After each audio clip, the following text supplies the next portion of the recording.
तुम्हारा जन्म से मैं थारी होली। आपकी गोल गोल बातें माने समझ में ना आ रही पानी भाई। आप साफ साफ कहिए कि कहना क्या चाहती है ताकि सब समझ पाए। समझाती हूँ। अब घर में मारे को सब लोग कई बुलाते हैं। पानी भाई। और जब मैं पानी बाई थी तब कई बुलाते थे पानी भाई। और जब मैं पानी बाई ना रही तब भी सब लोग मारे को पानी बाई बुलाते थे। और मैं थारे को हमेशा कहती थी कि मारे को पानी बाई को नहीं बुलाना, पानी माँ बुलाओ।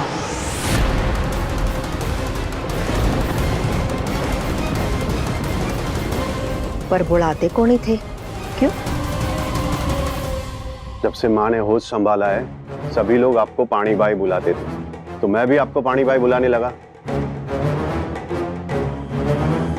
और मारी मासा है अठे। आप लोग क्या कह रहे हैं, क्या चल रहा है, सब मुझे कुछ समझ में नहीं आ रहा है। हाँ, आज के लिए इतना ही काफी है। दुर्गा आ रही है ना कल? इनवाइट किया है तो उसे आ जाना चाहिए। तुम दोनों ने प्यार से उसे बुलाया तो आना ही पड़ेगा। आ जाएगी।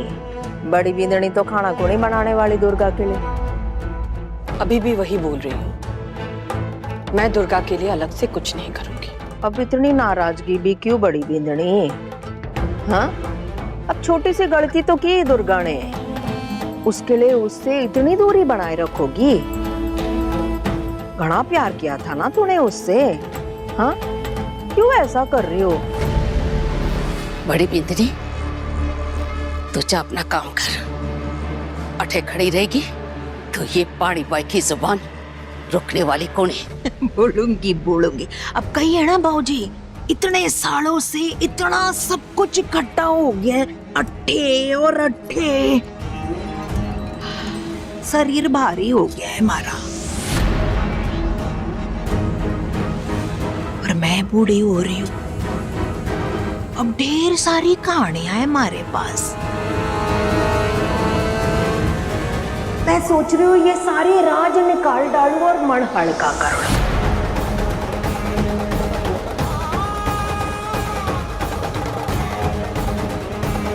अब मारे शब्द बहेंगे बाबूजी, और इन पर किसी का बांध काम ना करेगा। माधव जी। अब तुम दिल्ली जाओगे और अपने दोनों बड़े भाइयों के साथ काम करोगे। उनके हर काम में उन दोनों के साथ जुड़ोगे। पानी भाई, मारे को दोनों बड़े भाई साहब का बिजनेस समझना आता। मारा धंधा अठे है, मैं अठे ही रहूंगा। मारा आदेश है, तुम दिल्ली जाओगे।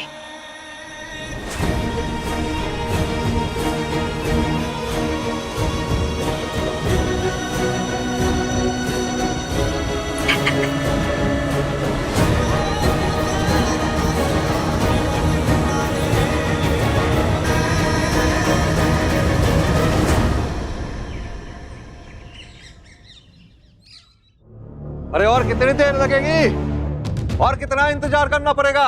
अरे टाइम पे पहुंचना है ससुराल। अगर देर से पहुंचे तो कैसे सोचेंगे ससुराल वाले?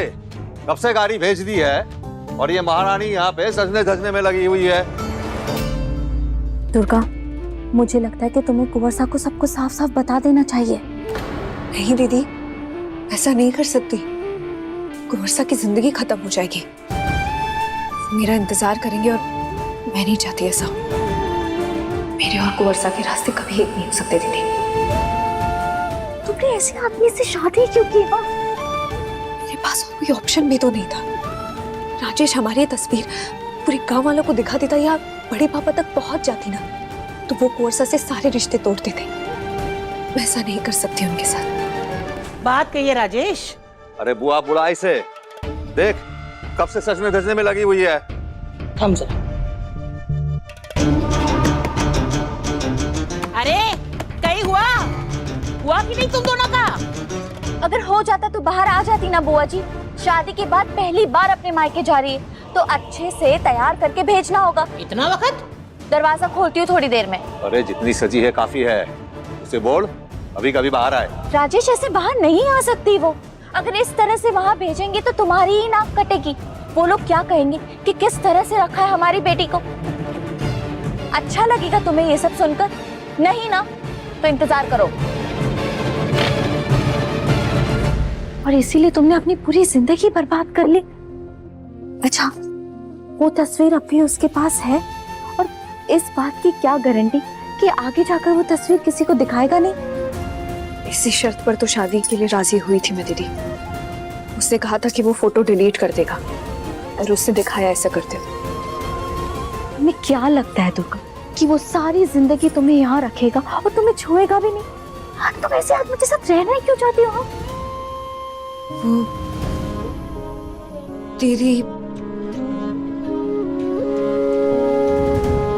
असल बात तो ये है,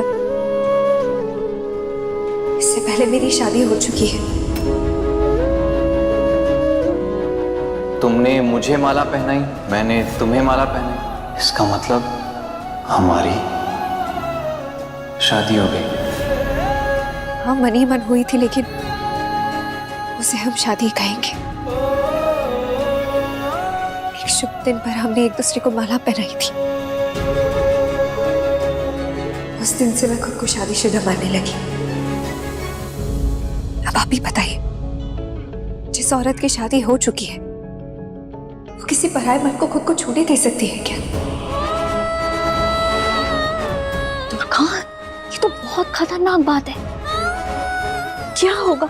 राजेश तुम्हें यहाँ से जाने देगा नहीं और बाहर समाज तुम्हें अपनाएगा नहीं।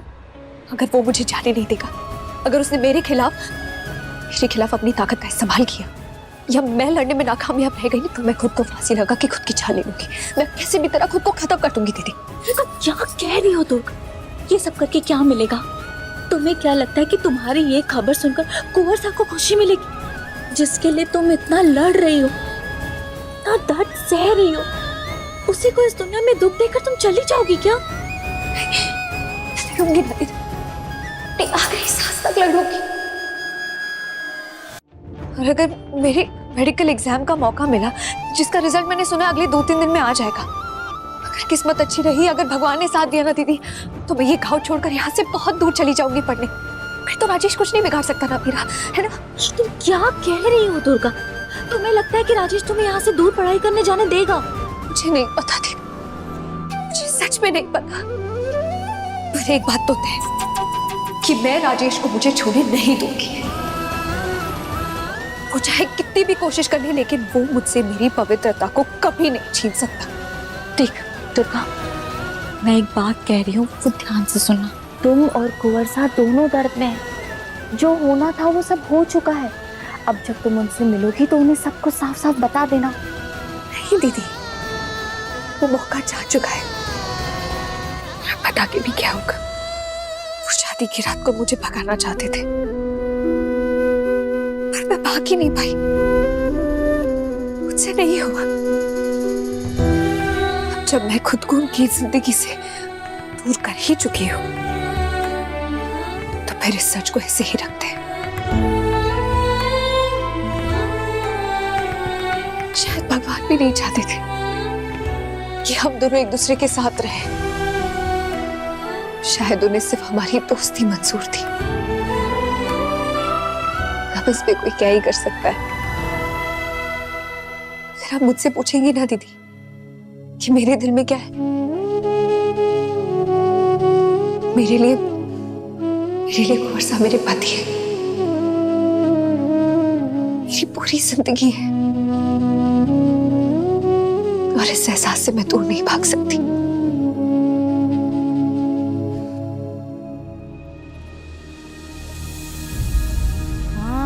दीदी, क्या आप रो क्यों रही है? जब ऐसे प्यार के बारे में सोचती हो ना, तो मेरा दिल खुशी से भर आता है। मुझे जो है जिंदगी में जो मिला, प्यार कभी नहीं मिला। इसलिए जब उनके बारे में सोचती हूँ ना, जिन्होंने उसे पाकर भी इसे खोया है, बहुत दर्द होता है दिल। खैर, कोई बात नहीं। तुम्हें जो ठीक लगे तुम करो। तुम पढ़ी लिखी हो, समझदार लड़की हो, जो भी करोगी सब ठीक ही करोगी। आपको पता है, उनकी चीजें मैं बड़ी सफाई से रखती थी। बड़ी माँ हमेशा कहती थी कि कुंवर सा ना सारी चीजें उलट पुलट करके रखते हैं, तो सजा कर रखना। मुझे सब पता था कि कौन सी चीजें कहाँ रखी है। अभी उन्हें दिक्कत हो रही होगी ना, शायद सामान नहीं मिल रहा होगा उन्हें, और उनके कबर्ड की चाबी ना हमेशा मेरे पास रहती थी। उन्होंने बहुत खत लिखे हैं मुझे, और मैंने भी कुछ। वो सारे खत हैं उस कबर्ड में। इस बार जाऊंगी तो उस कबर्ड की चाबियां दे ही आऊंगी, लेकिन उसके लिए मुझे एक बार उनके सामने जाकर खड़ा होना होगा, वरना मैं उन्हें कभी तक नहीं करती, कभी भी नहीं। तुम्हें जो ठीक लगे वो करो दुर्गा। और क्या कहूँ मैं? हाँ,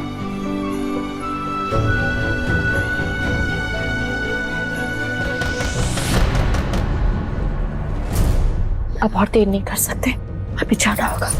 चलो दुर्गा, तुम्हारे बिना ना ये घर एकदम सूना सूना लगेगा। इन दिनों में तुमसे एक अजीब सा बंधन बन गया है। मेरे दिल से तुम्हारे लिए सिर्फ प्यार ही निकलता है। मुझे लगता है कि तुम मेरी ही बेटी हो, शायद इस जन्म में नहीं, पर पिछले जन्म की।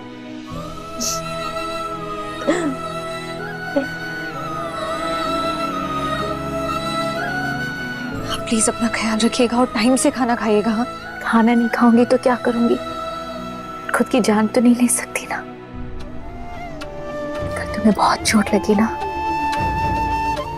आपको भी मेरी वजह से। पर आपने देखा ना, मैंने सिर्फ मार नहीं खाई, मैंने पलटकर जवाब दिया, और आगे मैं मार नहीं खाऊंगी। और अगर ये करते करते मेरी जान भी चली गई ना तो भी मंजूर है मुझे दीदी। अच्छा ठीक है, अब और देर नहीं करता है वरना वो लोग अंदर आ जाएंगे। चलो संभाल के।